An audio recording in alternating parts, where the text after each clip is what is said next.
I did not shut up. We all know that one girl in class who raised her hand to answer every question, who went off on tangents about the founding fathers or outer space or the Titanic, who generally loved hearing herself talk. Let's be honest, some of us probably were that girl. Some of us might still be that girl. That girl is brilliant, she is bold, and while she may be a little arrogant, she always says exactly what she wants to say, until she doesn't.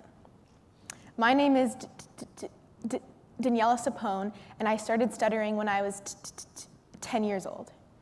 For me, communication is all about contradiction. I am thinking fluidly and being interrupted by my own brain. I am forming whole thoughts and creating broken words. I am at the same time speaking and not speaking.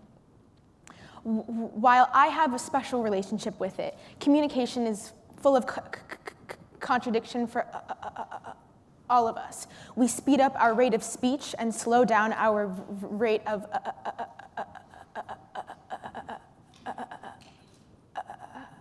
understanding. We finish each other's sentences and start completely new thoughts before the other person gets to finish theirs.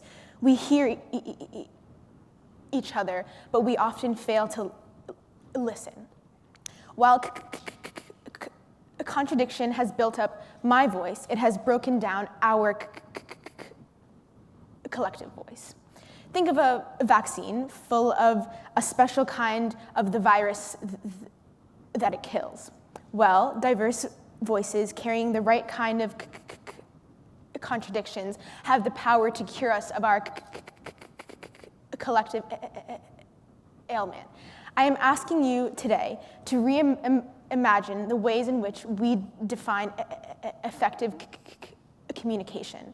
I am asking you to practice active listening and to look to voices that may sound different from our own as a way to make our communication stronger. Here at Barnard College, I have encountered spaces that have reflected the real world. Spaces of surface level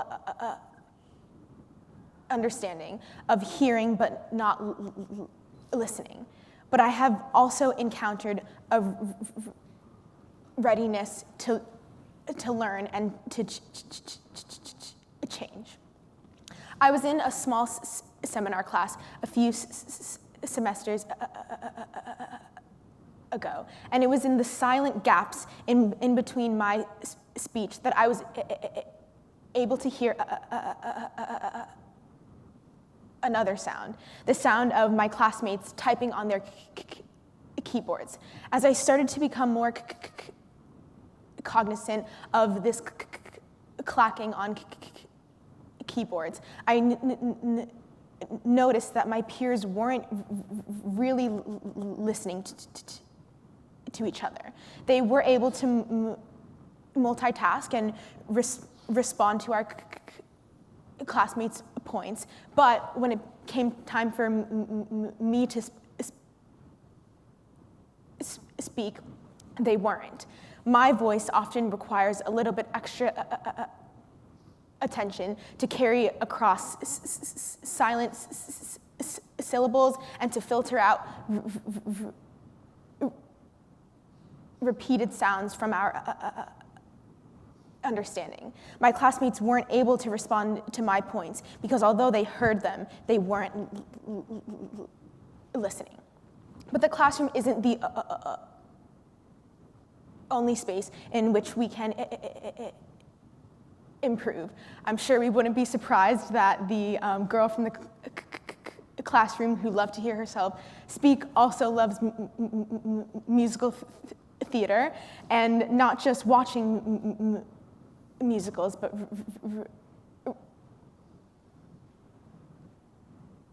writing them. This past fall, I debuted my new musical called Lemon Water that is about a girl who stutters. Here on campus, in that rehearsal room, was one of the first times that I felt really listened to. And the performances themselves were only as good as they were because we practiced what we preached. And during rehearsals and team meetings, each person had as much time as they needed to speak. And most importantly, when they were speaking, everyone was listening to them. The third space in which we can all improve our listening is the one all around us, the one in which we encounter the everyday conversation. How often are we checking our phones while someone is speaking to us? How often are we simply waiting for our turn to speak as opposed to truly understanding what the person is saying and then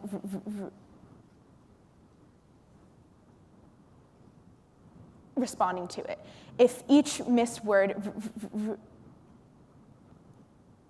represents a single drop of water, how vast is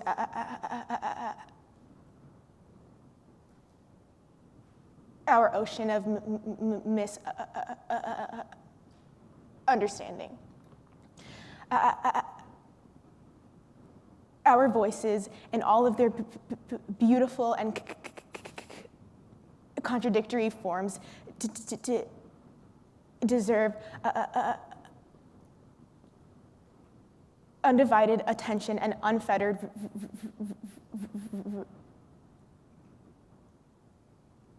respect. And while it's not always easy to really listen, it is possible. For the past hour, you all really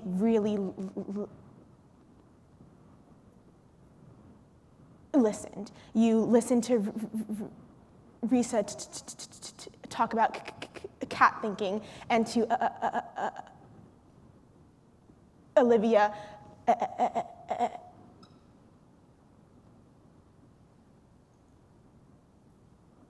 educate us on the importance of including women in data collection among several other incredible speakers talk about really important topics. I want you all to capture how it felt to listen. And the next time you speak, I want you to assess whether the other person is simply hearing you or really listening to you. Which one do you prefer? Thank you for listening to me and to us, and I hope you continue to do so.